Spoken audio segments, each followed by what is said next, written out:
Ever wondered how banks manage their risks? It's a complex process, but a key component is something called risk-weighted assets or RWAs. You may not have heard of them, but they're crucial in the world of banking and finance. Today, we'll unravel the mystery behind RWAs and why they're so important. Risk-weighted assets are a measure used by banks and regulatory authorities to assess the level of risk associated with a bank's assets. Think of it like this. Not all assets are created equal. Some are riskier than others, so they're given a weight based on how risky they are perceived to be. Riskier assets get a higher weight, while less risky assets get a lower weight. The idea is to ensure that banks have enough capital to cover potential losses from these assets. Now, why do banks use risk-weighted assets? Well, there are a few reasons. First, there's capital adequacy.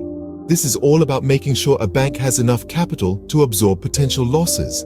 It's like having a safety net, ensuring banks stay financially stable and can meet their obligations, even when the economy takes a hit. Next, there's risk management. Risk-weighted assets encourage banks to really think about the credit risk associated with their assets. By assigning different risk weights to various asset classes, banks are incentivized to make smart lending and investment decisions. Then we have regulatory compliance.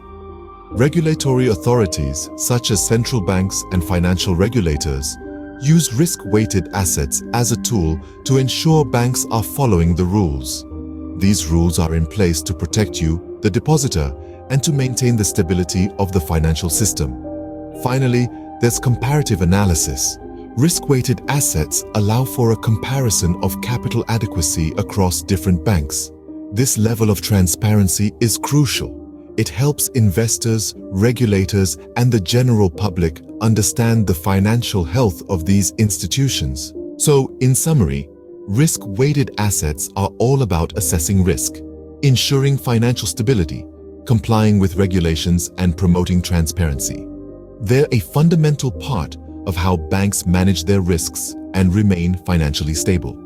So, the next time you hear the term risk-weighted assets, you'll know exactly what it means and why it's so important.